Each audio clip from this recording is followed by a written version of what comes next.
In this drill, we work on volley drops.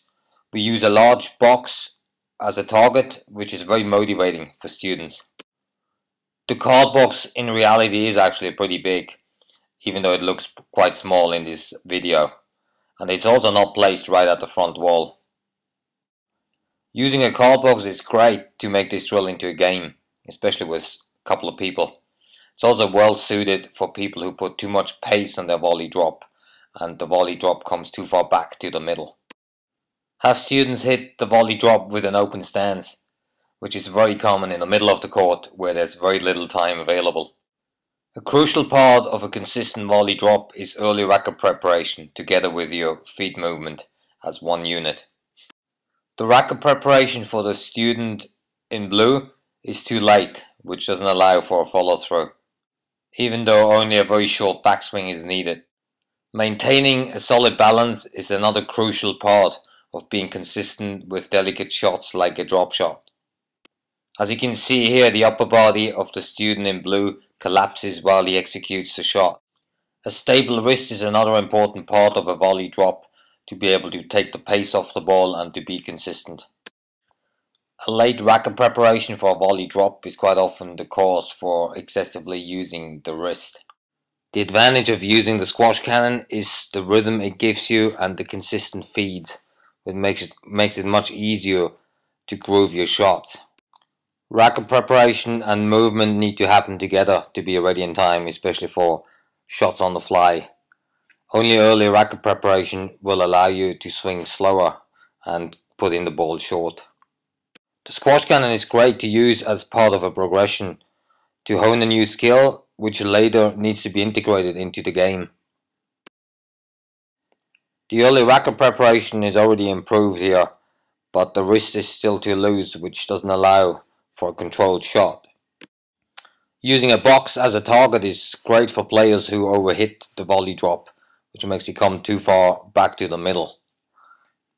You can easily increase difficulty by moving the box closer to the front wall. It's also fantastic to make a competition out of it, scoring points for each volley drop that ends up in the box, for 2 players or more. Another game would be to get all the balls into the box until none of them is left as a team. More game ideas can be seen on our website squash-training.com. I also like to use the squash cannon as a demonstration tool, demonstrating a shot and then have the students repeat it.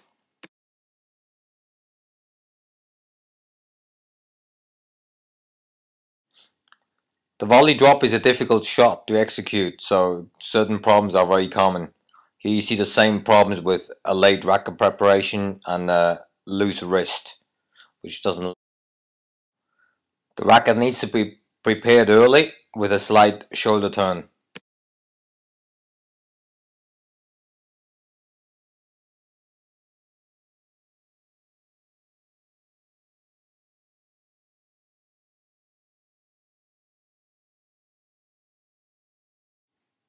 Only a short backswing will allow for a follow through, which is very important to direct the volley drop.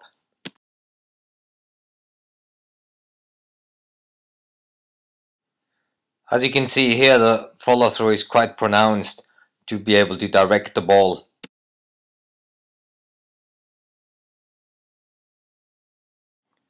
A very common mistake is to stop the follow through too soon.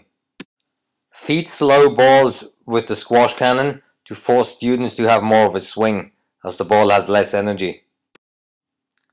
And feed fast balls with the squash cannon to force a firm wrist and an early racket preparation. Fast balls have enough energy that they just need to be redirected, so quite often it's more of a blocking action than an actual swing.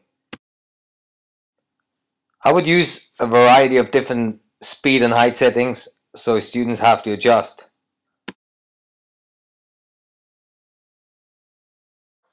A slight shoulder turn is needed for a comfortable backswing and a comfortable follow through. Even though in a game you might not always have time to have a shoulder turn. With fast balls, quite often you're just happy to get the racket on the ball.